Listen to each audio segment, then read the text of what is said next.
Hey everyone, Yin here. I'm dealing with a bout of head cold, so thanks for bearing with me. My guest today is Eric Letvin. Eric serves as the Federal Emergency Management Agency, or FEMA's Deputy Assistant Administrator for Mitigation. Eric directs FEMA's pre- and post-disaster mitigation programs that support sustainable, disaster-resilient communities in order to avoid or reduce the loss of life, property, and financial impacts of natural hazards. We talk about Eric's career journey, a brief history of FEMA, and what the agency does before, during, and after natural hazards or disasters. We put an emphasis on the importance of pre-disaster mitigation alongside talking about a new tranche of funding from the infrastructure bill going to support the work here. But first, I'm Cody Sims. I'm Yin Liu. And I'm Jason Jacobs. And welcome to My Climate Journey. This show is a growing body of knowledge focused on climate change and potential solutions. In this podcast, we traverse disciplines, industries, and opinions to better understand and make sense of the formidable problem of climate change and all the ways people like you and I can help.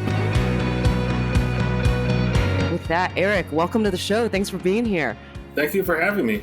All right, so I would love to just get into the nitty-gritties in every nook and cranny and understand FEMA a little bit better. Before we do that, I would love to get to know you a little bit more, namely your career path and how did you get to working for FEMA and what your current role is.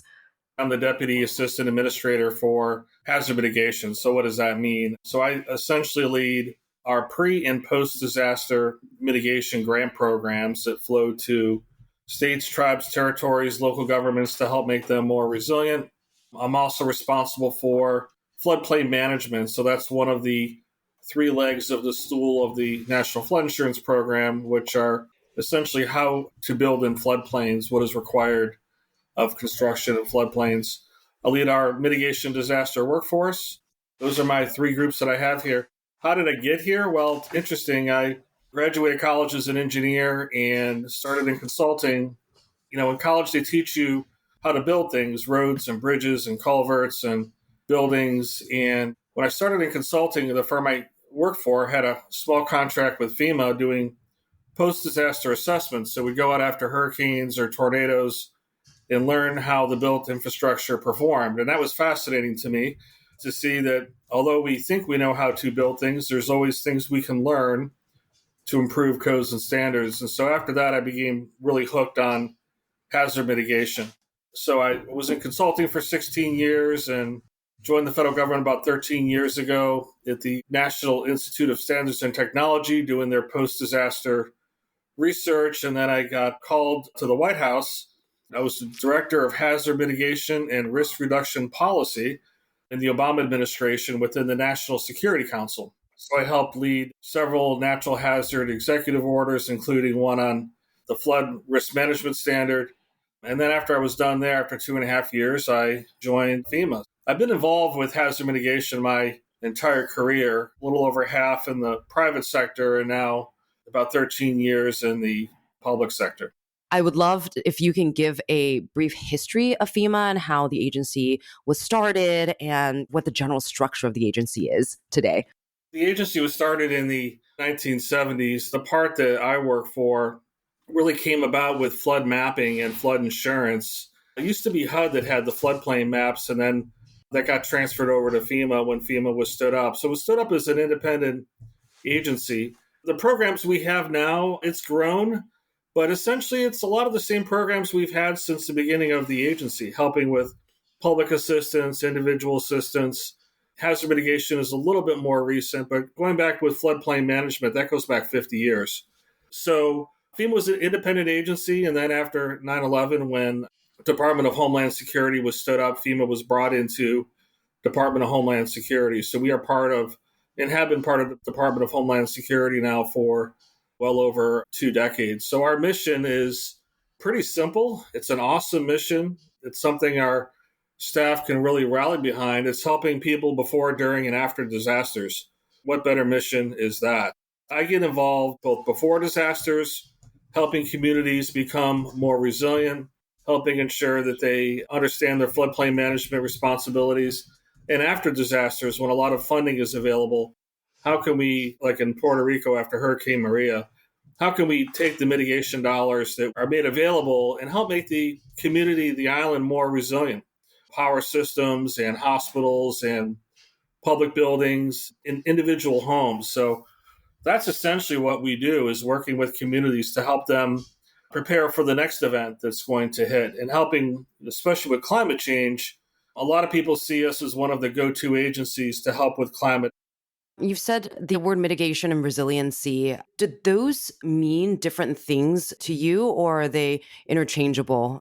We sometimes get hung up on definitions, but I think resiliency is really the outcome that we're seeking, right? Is hazard mitigation are steps that we can take to minimize the effects of natural disasters, whereas resilience is really the outcome that we're seeking for that community. Where what I mean that is, say, children are able to go back to school, people are able to go back to their business.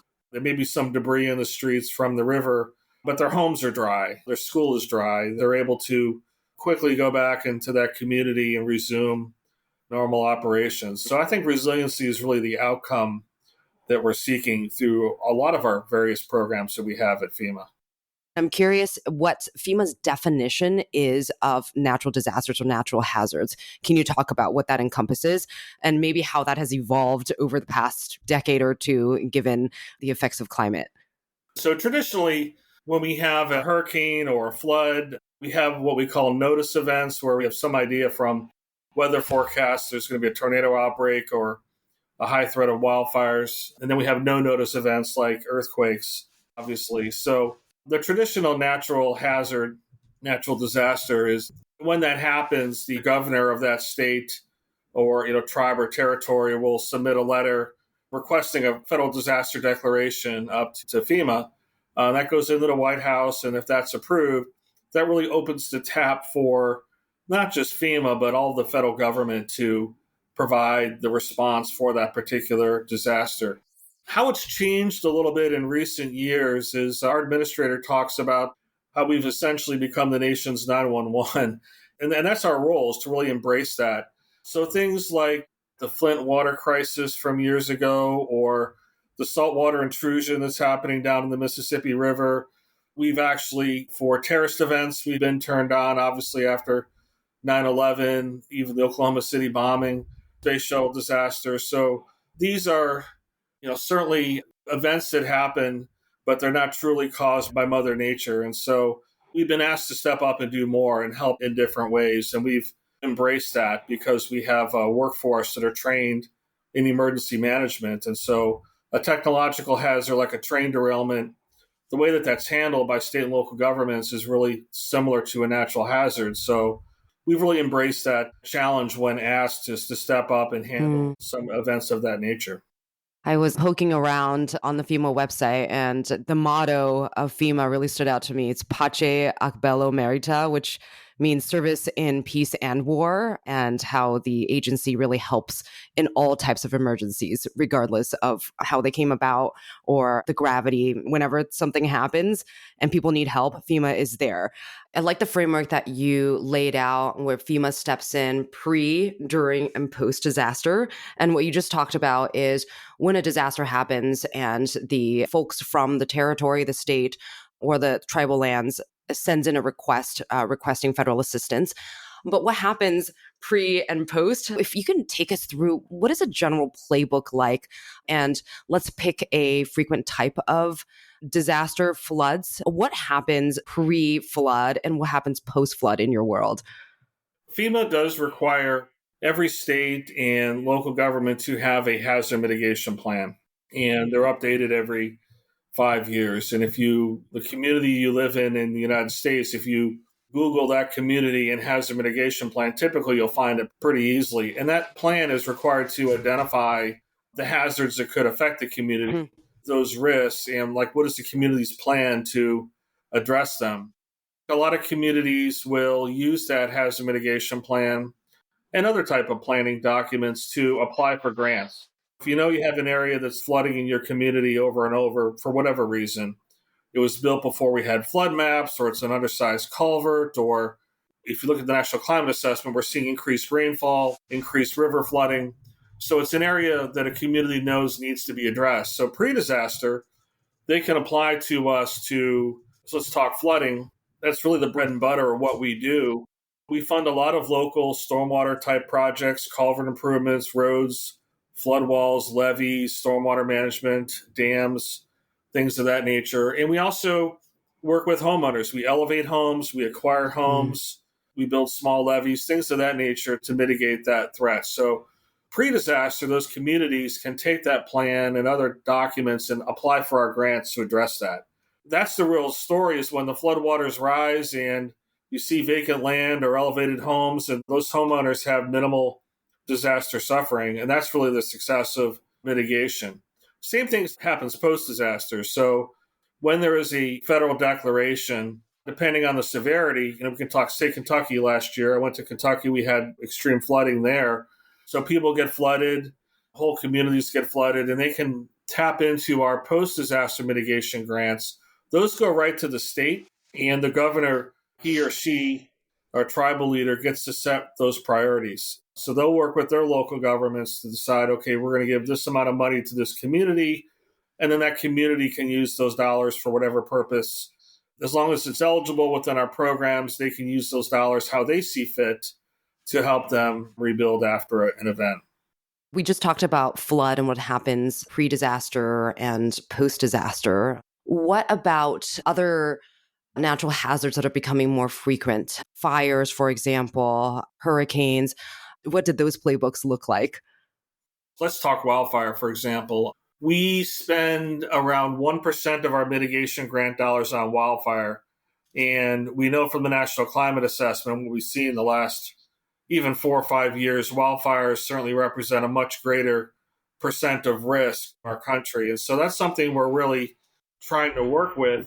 Wildfire mitigation, whether it be vegetative management or structural hardening, those are eligible projects. Now, there are other agencies that help fund wildfire mitigation. We're not the only ones.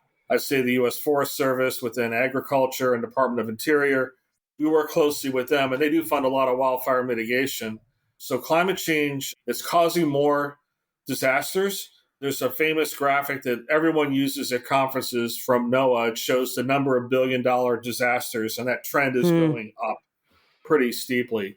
What does that mean for us, FEMA, our other federal partners, state and local governments? What should we be doing to help mitigate the threat of wildfire in communities? So it's really a whole of government, a whole of community type of solution that's needed. Hey everyone, I'm Yin, a partner at MCJ Collective, here to take a quick minute to tell you about our MCJ membership community, which was born out of a collective thirst for peer-to-peer learning and doing that goes beyond just listening to the podcast. We started in 2019 and have grown to thousands of members globally. Each week, we're inspired by people who join with different backgrounds and points of view. What we all share is a deep curiosity to learn and a bias to action around ways to accelerate solutions to climate change. Some awesome initiatives have come out of the community. A number of founding teams have met, several nonprofits have been established, and a bunch of hiring has been done. Many early-stage investments have been made, as well as ongoing events and programming, like monthly Women in Climate meetups, idea jam sessions for early-stage founders, climate book club, art workshops, and more. Whether you've been in the climate space for a while or just embarking on your journey, having a community to support you is important.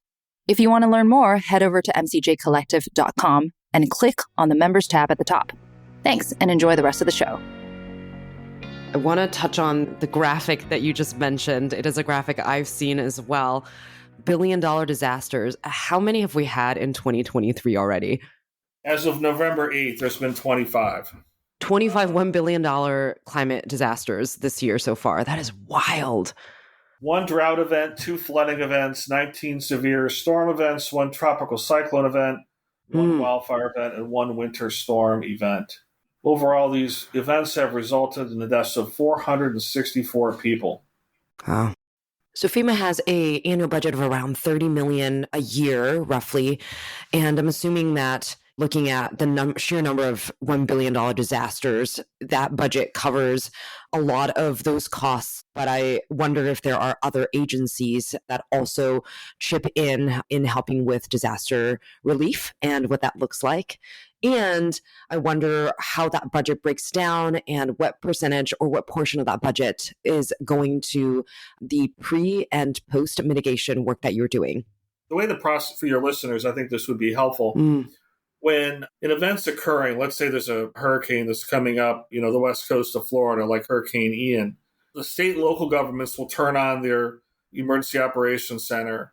And we have regional offices across the country that have operations centers. And so we will talk and work with those states and local governments to help them.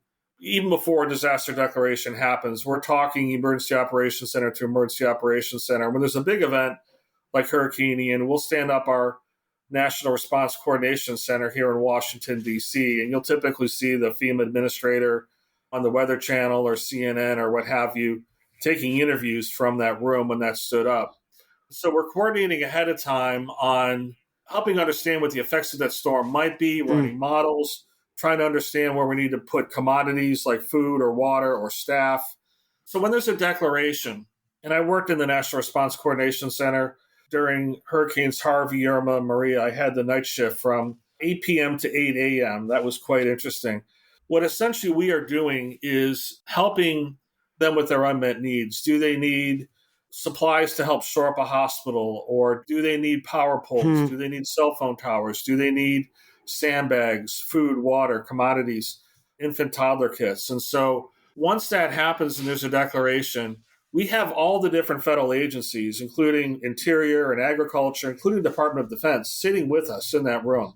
How we fund that is through something called the Disaster Relief Fund. And Congress gives us that money to help with disasters every year. And so what we do there is we will mission assign other agencies. So even though we're fairly small, you could fit all of our employees inside of a college basketball arena, we have the resources of the entire federal government at our hands. Congress, back at the end of September, just replenished our disaster relief fund.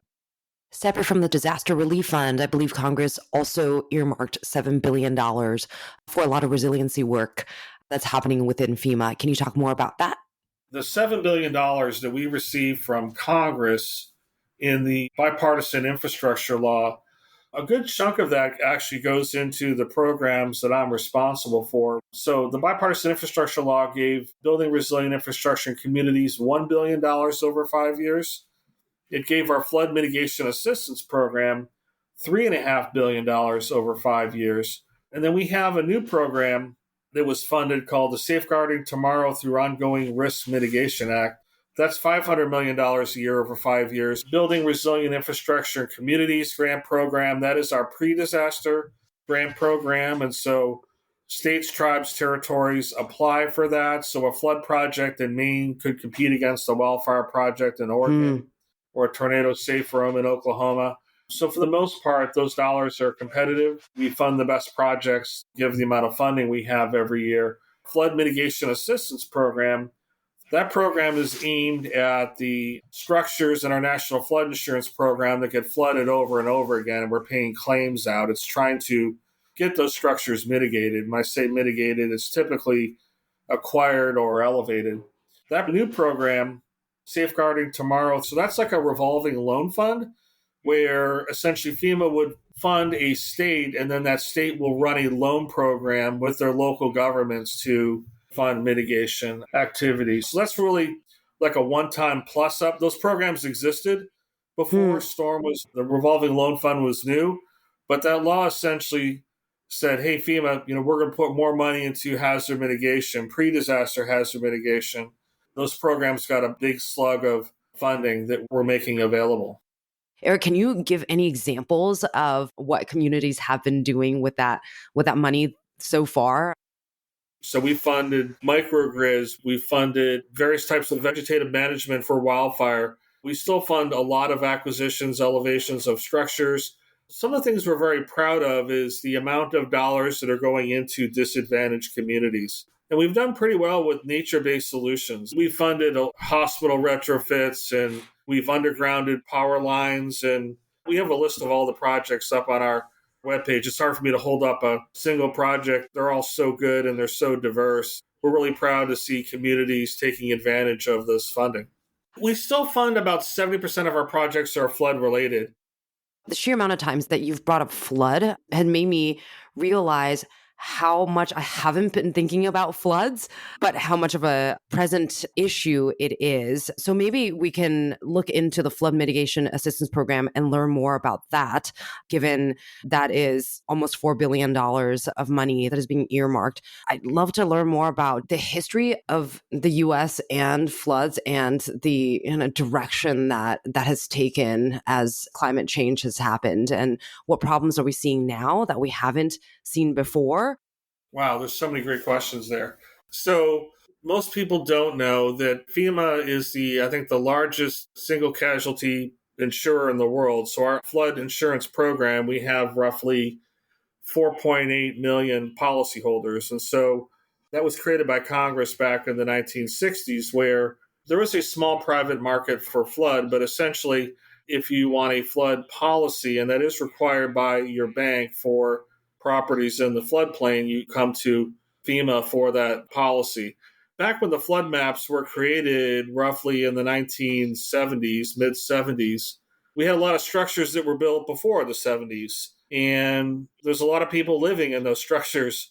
Classic case would be, the Tampa St. Pete area. There's a large number of slab on grade structures in the floodplain that were built before we had flood maps. With climate change, we're seeing obviously sea levels rise. That's very well documented. We're seeing increased precipitation. Our policyholders, we're seeing large claims where we see flooding occur well outside of our map floodplains. We saw almost half of the flooding, our claims come in outside of our map floodplain.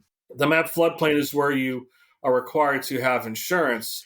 So we're very underinsured.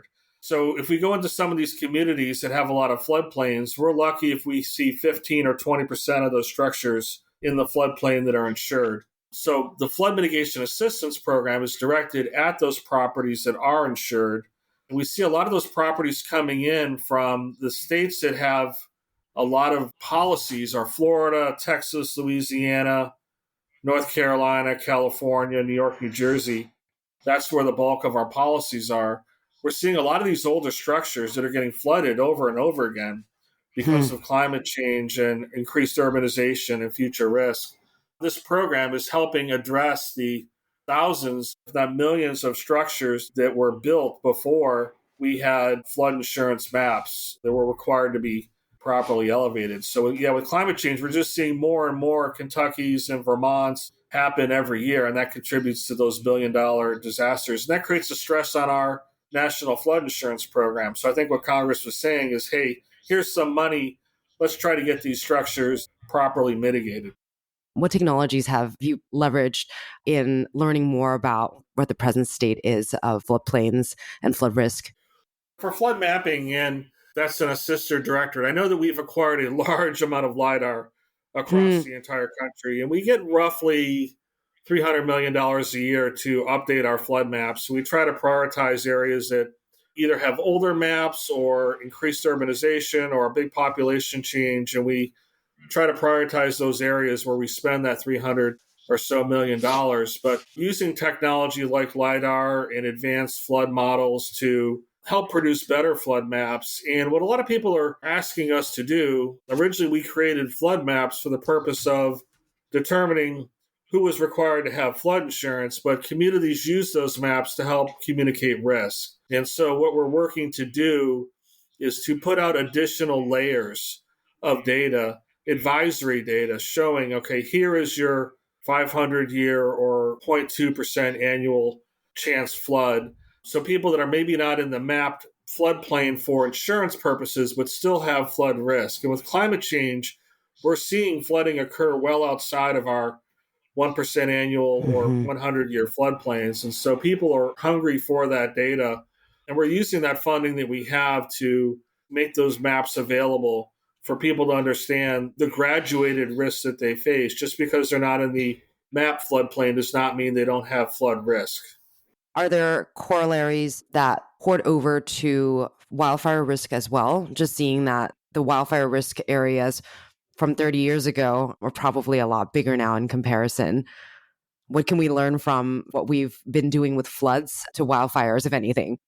It is a real challenge with wildfires. So I think there's a lot of work that needs to be done in the wildfire space using technology.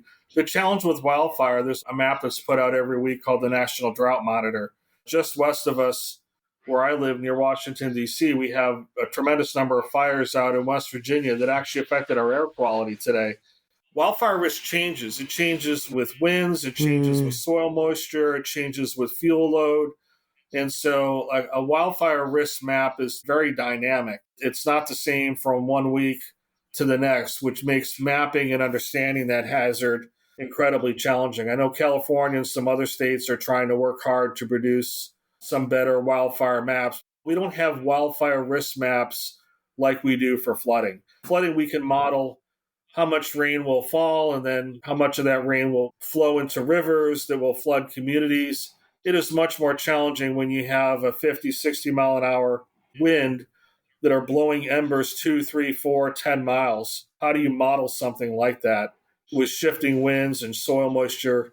How will that ignite homes and forests is really challenging, and there's a lot of work going into that. So trying to understand where it's safe to build and how to build in a dynamic environment like that is a real challenge. And I think there's a lot of, and that's talked about quite a bit in that Wildfire Commission report that just came out. What are some of those research challenges that we have? As hard as it is to model flooding, I think it's an order of magnitude more complicated to try to model.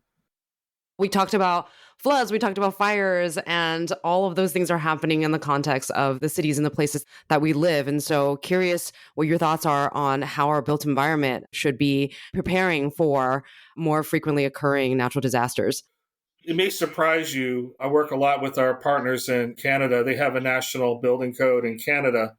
We don't in the United States. We do have an international code that is put out by a private organization, the International Code Council. However, only about a third of the counties in the United States adopt and enforce one of the latest two editions of that code. And so that's one of the things that we are working hard at FEMA is to try to encourage and incentivize states and local governments to adopt and enforce one of the latest editions of that code. Why is that important? Because all of our hazard research that we've learned over the last 20, 30 years from all of the disasters that have happened, how to build better for tornadoes and earthquakes and wildfires, those are all reflected in the standards that are now part of that code. If a community is adopting and enforcing a 20-year-old code, they are essentially adopting and enforcing requirements that exist for our understanding of hazards that are about 30 years old. Our understanding of wildfire, wind, and earthquake risk has evolved dramatically over the last 30 years. So it's very important for communities to adopt and enforce the latest edition of the building code. We know that building codes have an 11-to-1 return on investment.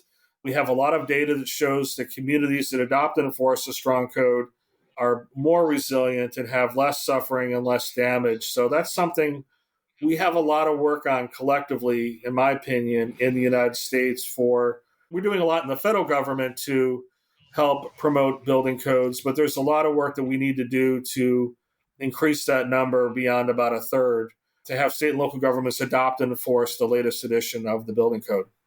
A prevailing theme I'm hearing from you, Eric, is the need to really be more proactive and do mitigation ahead of time versus after the fact. So citing the building code example of instead of waiting for something to happen, let's just get all of our buildings up to code as soon as possible so that we can be ready in the event of a natural disaster happening, whatever that might be.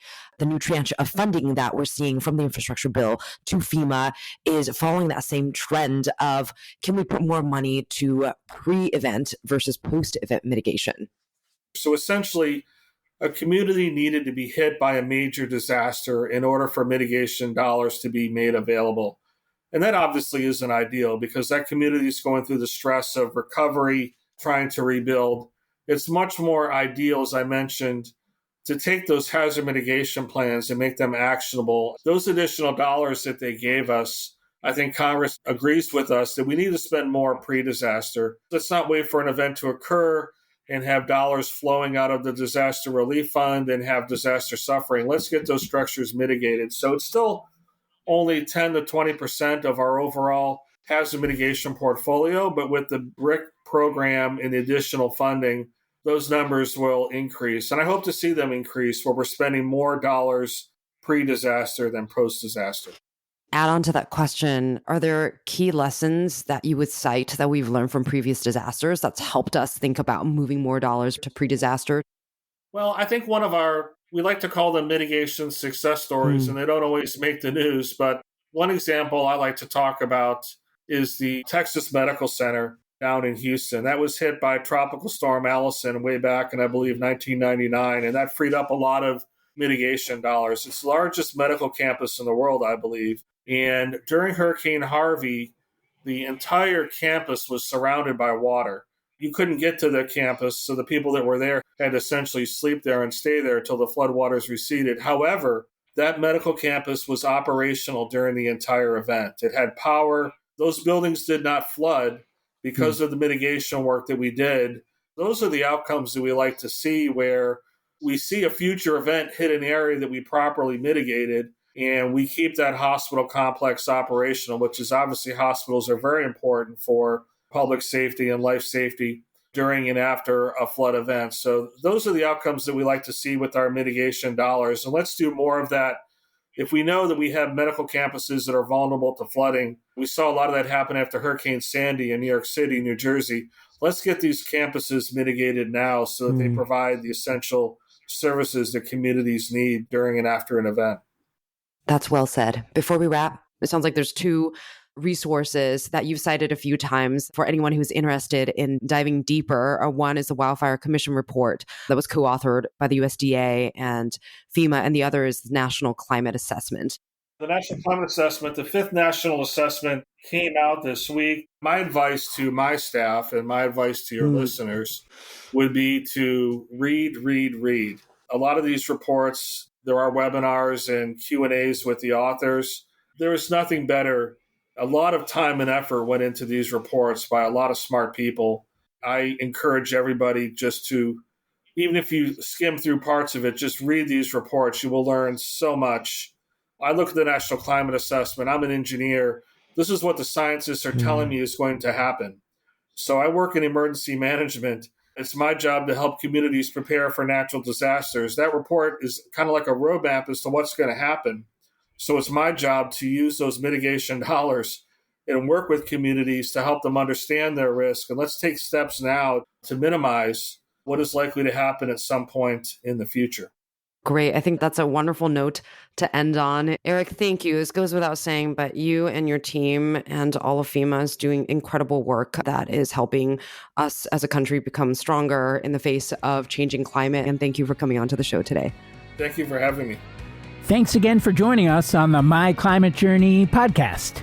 At MCJ Collective, we're all about powering collective innovation for climate solutions by breaking down silos and unleashing problem-solving capacity. If you'd like to learn more about MCJ Collective, visit us at mcjcollective.com. And if you have a guest suggestion, let us know that via Twitter at MCJPod. For weekly climate op-eds, jobs, community events, and investment announcements from our MCJ venture funds, be sure to subscribe to our newsletter on our website. Thanks, and see you next episode.